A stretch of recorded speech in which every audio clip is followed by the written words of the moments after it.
A couple comments about the last week's game, and I talked to their coach afterwards, Maryland. On behalf of our team too, just much respect to the Maryland players, their coaching staff, and their fans. What they've gone through, the tragedy in the spring, and that was a tremendous effort. And I hear about attendance. It was when I looked up, it was packed. And also, as I always do, thank Buckeye Nation for being there full force. I would think we had almost half the stadium, and that was a much appreciation for that. Defense champions, Draymond Jones, graded out a champion. Chase Young had 2 sacks, and then Malik Harrison had 3 tackles for loss and a fumble recovery. Player of the game was Tough Borland. And on offense, you had offensive line, which played 105 plays. Isaiah Prince graded out well, Demetrius Knox, Michael Jordan, Malcolm Pridgeon, and I think Josh might be his first one. Josh came in and played, I should have that for you, how many plays he played, but he played hard for us. At tight end, we had 2 of them. Luke Farrell graded out a champion, and Rashad Berry with 2 catches for 15 yards, and I think they're both in overtime, if I remember. Running back, you had Demario McCall, which is great to see, especially when in the fourth quarter, with a minute 40 left on his kick return. And then wide receivers, Terry McLaurin, 4 receptions, 118 yards. Paris, 5 touches. Johnny Dixon, 6 receptions for 102 yards. Ben Victor, 2 big ones. And then KJ Hill, 3 catches, 21 yards, and 19 yards, and a great touchdown. Co-players of the game were Dwayne Haskins, 28 of 38 for 464 total yards and 6 total touchdowns. Ran the ball the best he has. Obviously, and J.K. Dobbins, I just can't say enough about that guy. Mike Weber had a quad contusion, and he had 37 carries for 203 yards and a touchdown. Special teams, player of the game was Demario McCall, at a 42-yard kick return to get us in field position to strike with no timeouts left. Josh Proctor played well, 2 tackles inside the 20 1 tackle inside the 20, 2 total tackles on kickoff coverage. And Drew Chrisman, we downed a punt, or they fair caught, I believe, a punt on the 5-yard line. I just had to chat with our players about that really tough decision on 38-yard line, 4th and 5. And if it wasn't for a guy like Drew, I would have probably went for it in that situation, which, that's, you're putting your defense in bad situation if you don't get it. We went, punted the ball down to the 5-yard line. They went 3 and out. 7 plays later, we scored a touchdown. And that was because of our punt execution and our gunners and Drew Chrisman. So I'll answer any questions for you. Front row left, Mitch. Urban, after watching video, what have you been able to discern about the defense and what happened? A bunch of things happened. Obviously, it was very alarming to see that I thought we started to crack the rock the last 2 weeks as far as playing good defense, elimination of big plays, and then obviously it was not good.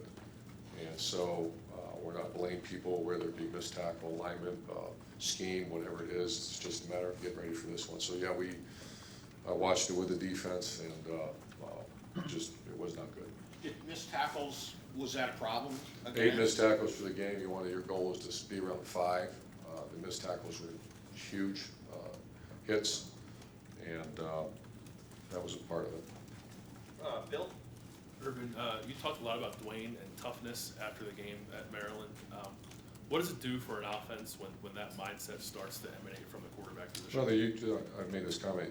The quarterback position is the most unique position, in my opinion, in really all of sport, where everybody's relying on you. Everybody's looking at you. You have a responsibility what the other 10 guys are doing. You have to make all kinds of decisions within 1.8 to 2.5 seconds, and you have to be a tough guy. You have to lead. Everybody's got their own Drew Brees to Peyton Manning to Tom Brady, how they lead, and Dwayne really took a step. None more important than the last play of the game when he dropped his pads and had to get in there, and he got in there. Why do you think that happened? Have there been ongoing discussions? Oh, sure. I think Ryan Day's a great football coach, and I think the two of them, everybody has big dreams, and part of being a big dream is being that guy that can move a team, but not just throw a pretty pass, but do the things that you have to do to go win a game. And understanding what you've had at that position the last few years, like, how much did you feel that missing from the offense, that element? Oh, it's been missing big time, but, you gotta make those yards up somewhere, and obviously yard-wise, we're at one of the top offenses in America. We've picked them up in the pass game, but the tougher the opponent, you're gonna have to, just the sheer numbers of the college game, you're gonna have to find a way to get those yards. Front row middle, Dave? Thayer Mumford got rolled up on. How is he doing? Do you expect that he'll play this week? Yeah, he's probable. As a matter of fact, the last 20 minutes I went saw him, and he's doing good. I think we'll get some practice out of him tomorrow. Offensively this year, when you guys go up-tempo, it looks like that's your most effective plan, at least to me. Are you seeing that when you analyze the film, that up-tempo is most effective? It was effective Saturday. It kind of wore him out. Very big, strong team that got wore out a little bit. A lot of it's game management of the entire scenario of offense, defense, kicking, et cetera. So those are game management decisions as we're going. Front row right here, Austin. Urban, back to the defense, I think if these numbers, the total defense would be the worst in school history, and that's really a mouthful. I wonder, that's not just a one-game thing. Have there been conversations with the staff? Have they justified that it's not as bad as those numbers would make it seem? What have those staff discussions been like? Uncomfortable and direct, and like I was saying around here, win the moment. The moment is to get ready for this next one, not to worry about what happened against Oregon State or even last week, and that's hard to do. Your question is legit and very uncomfortable to discuss, but our players deserve our best, and that's the focus on today, and that's what's coming next. It's the one thing that Coach Giano characterized on Saturday was that, it's 1 week. In college football, oftentimes you can look like a very different team from 1 week to the next. How does this defense get where it needs to be to win in a rivalry situation on Saturday? Practice, game plan and spend a ridiculous amount of time in there from 6 a.m. to probably 11 tonight, and come up with a scheme and make sure our checker's in the right place. And my job is to make sure our team is rested. And it's a busy week at the band here yesterday. We have senior tackle, we have Thanksgiving, and then we got the rival. And the quad bruise for Weber, will he He's play? good, yeah. Front row middle, Bill? Baron Brownie's clear too. Michigan's defense is best in the country by a lot. When you watch them on tape, what stands out to you, and how big a challenge is this going to be for this offense? Whenever you face an elite team, elite defense, which they are, the personnel stands out, front seven stands out, and also very good. I think they're #1 in the nation in pass defense. And just very good personnel, very well thought out scheme, and very good defense. And you guys are underdogs for the first time in a long time. Your record in those kind of games is very good. What's your message to the team about the fact that even though you're 10-1, just like Michigan is, there are a lot of doubters about this team? We don't talk about those things. We talk about how to. It's really about game. We have a saying around here: most prepared team will win the game. It's not who's favored and who's not. I didn't know that, and I don't imagine our team really does. I guess. I mean, if they are, then they're looking at their own stuff.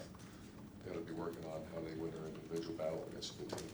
As a psychology major, I imagine you're going to use that later in the week. I don't think I will. I don't usually go in those directions. It depends on what kind of team you're dealing with. One side's about getting everybody healthy. One side's about getting some confidence, and play your very best in the biggest game of the year. Front row left, Doug? Urban, as you mentioned, I think you're second in the nation in yards per game on offense. You're 8th in the nation in points per game on offense. We know with Dwayne and this style of quarterback, it's just different what you've done most of your career. To be at this point with the top 10 offense, clearly. Just how do you feel about how you guys have made this work with Dwayne's skill set, what you like to do offensively? You've changed in the course of the season, but here you are. What's it been like, and how would you evaluate it?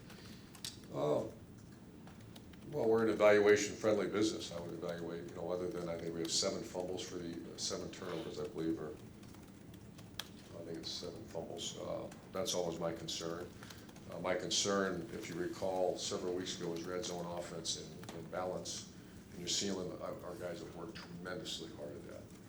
I think Ryan Day has done a phenomenal job doing it, and you don't try to force this, the square peg in a round hole and say, okay, we're gonna run JT's offense or Tebow or Braxton offense. You're gonna run the Alex Smith, you're gonna run the Chris Leak offense that we've had to do. And we've researched the archives, but the game's changed so much anyway. So I think our offense staff's done a pretty good job, and obviously the players, I think, have done a very good job. And along the lines of, it's a game like this, where you, regardless of who's favored or anything like that, when you're playing at any team where the talent is equal, right? I mean, they're very talented, you're very talented, versus times during the year when it's just clear you guys have more talent than the team you're facing. How do you coach differently? Do you take any more risks in a game where it's equal talent, where if we just butt heads all game, we're not maybe guaranteed to win? How does a coach approach that? Well, it's our seventh one, and like you said, it's never been, in my opinion, the talent differential has always been extremely close. And also when you play, Penn State, I think Michigan State's very close, and you've seen it. For me to say how we play, you've seen it over the years, and we're going to do what we have to do, we think, at the time to win the game. And does that involve maybe more risk, more this, more that? I think it probably does. You're probably a little more conservative when it is a team that you're better than. But that's all game. We're going to have stuff available. It's just how it's going during the game. Second row right, Rob. Urban, a couple of Woody questions, if I may. Did you get to know him at all? You were here, I think, '86. I did. Asked, and your memories of him, any stories in terms of? Well, Shelley was a girlfriend / fiance at the time, and I remember we met him at the golf course. He was failing in his health, and I remember I met him several times. We had talked for a while, but I didn't really get to sit down and talk to him. And Shelley says, "Can I please go meet him?" And I started to walk over there. There's a line of about 30 people shaking his hand, and I said, I'll bring you over to the ROTC building at some point. We'll say hi to him. And then he passed away, so she never got to meet him. So I grew up admiring him, and you see my office, all kind of Woody Hayes stuff in there. Second thing there is, could you get away with using his methods today in terms of the bat? Zero chance. I will say this, because I should say that much differently, because so much respect for I'll say that Bo Schembechler and Woody Hayes, that was the 10-year war, that was the time growing up, so it's just changed a lot. But the guys like Woody Hayes, I'm sure would have adapted. If you would have said in 1972, the way he coached, would you be able to do that today? No chance, but he's a brilliant person that would have adjusted. How about the way he addressed this game? There's always so much respect between Michigan and Ohio State, but with he and Bo, they would go at it a little bit, even publicly. Is today almost too PC with this rivalry? I mean, it's all respect. It's don't take it, don't. I can only speak for myself, and I think the R word's critical here. I've been that way for 7 years, and absolutely incredible respect. Man, how do you respect someone and something? So that someone's your rival, that something's the rivalry game. How do you respect? You work so freaking hard at it to do your very best. That's our side, not talking about it, not publicly, going after people, because I don't do that. That's no. I think how do you show respect for them and the game? You work, which we are. We're working so damn hard for this. Second row right, Tony. Urban, how much Michigan did you watch? Do you watch every year? Just when it's crossover. And I guess, do you put it like in a memory bank? Do you like store it away for later use, or do you just wait until it's this week to break it all out? Our staff surely do. We pay special attention, and you try to, as it's going throughout the year, you don't want to lose some thoughts. Second row left, Ari. Urban, this week, roots are probably more important. Roots for people on this team, roots from where people on Michigan's team came from. There's this thing that fans tend to say a lot, that I've read a lot, when things aren't going well. Urban Meyer hasn't recruited enough kids from Ohio, because Ohio players inherently understand the privilege it is to wear this uniform. Do you buy that? I'm disappointed at times when I see that we see some of these, guys that are just playing their tails off and we have opportunities to get. And a lot of times it doesn't even get to me, you know, and I think this recruiting calendar has really put us in a tough situation at times where, you know, we don't have spring football in the state of Ohio. And a lot of it at times is projection. And you see these just fantastic football players that people can say we missed on, and that's true. But they commit so early to, you know, some schools are coming off for 25 Ohio guys right away. And I kind of wish we could do that. And, but you can't. You know, you got to watch them play and get them to camps and watch. That's just the recruiting process. That's been kind of taken away in the last 5 years, where a lot of times you don't get them to camp. Does that make sense? Yeah. And a lot of times they're committed in March of their junior year, and you're like, I just want to watch this guy play, watch his plays, you know, a couple plays in his senior year. So that's kind of what's taking place. But when Ohio kids are on this team, do they approach things This team? differently? Yeah, when you get Ohio Oh, kids sure. on this team. Yeah, I get your question. Especially like Yeah, this as opposed week. to a California kid or Yeah, Texas yeah, kid. I'm not saying that they don't play hard, but just Oh, the yeah. inherent understanding. Absolutely. Okay, and second of all, we talk a lot about pressure. I mean, people say, well, did you feel pressure during a game, or do you feel pressure to perform, or pressure to do this or that? But, you know, this week, a lot of coaches are judged by their performance in this game. Obviously, you've done pretty well. Coach Harbaugh started off 0-3. Do you buy into the coach's pressure of having to perform to get the results during this week? And if the coach does feel that, can it trickle down to your team in terms of mannerisms, behavior? I'll say this, that, you know, especially the time and effort and the players and the coaching staff, and if you're asking me, the head coach, the amount of time and effort you put into these games, and certainly there's no bigger than this. You know, I don't, you know, the word pressure, absolutely there's there. And for someone to say, there's no pressure, that's not true. Your question is very well thought out, where you said, does it trickle down? And that's where you gotta really do a good job and say, yeah, it's all there. Dwayne Haskins is gonna feel pressure, but he's gotta have confidence with Ryan Day, myself, that we're gonna put him in the right positions. Does that make sense? Yeah, but if a coach does show that they are being impacted by the pressure, even if there's a That could little be a negative. apprehensive nature or That something, could be a you negative. You gotta you have to watch yourself. display confidence and with the plan. Got time for one more set of questions. Kim? Yeah, Urban, speaking of Dwayne Haskins and confidence in the plan, et cetera, if you had divorced yourself, weren't standing on the sideline Saturday, you know, your offense went on 3 or 4 drives that were critical. I mean, one in a game would be huge, but 3 or 4. What did that just tell you about, you know, Dwayne in particular, but the offense in general, on the maybe the confidence it has that it can rise to the occasion no matter what? Well, I made these notes just as I was walking in, because, you know, it's not like me to be the Joe Positive guy. Usually the opposite. But you had almost 700 yards against the top 25 defense. You're down by 14 3 times on the road. Your quarterback and receivers made just incredible plays down the stretch, really all day. Your tailback ran 37 times against a stout defense. Your offensive line played 105 plays, and there was nothing more important than 105th play with the backup left tackle. And so, yeah, that's kind of the mindset that I want to get through this building too, is that, yeah, it was not, we're 10-1, we have to move forward, we're gonna try to fix our problems, you've been hearing that for a while, but that's what we're doing.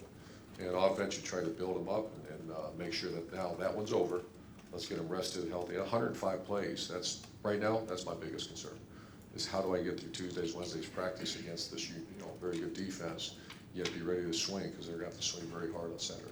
And 2 other quickies. Josh Allaby, you touched on him a little bit, but just how huge was that?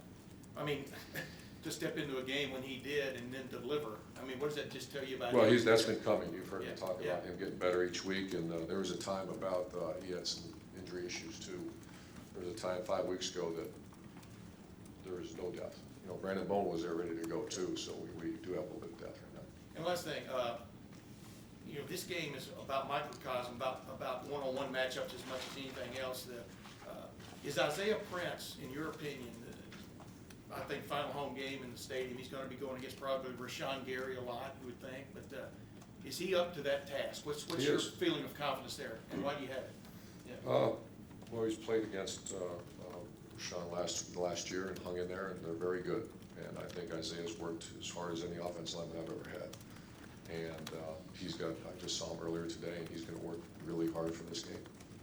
Urban, Coach, can I thank ask one last quick one about Earl? This is the first Michigan week without Earl.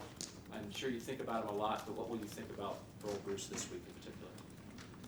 Well, obviously very close to him in 1986.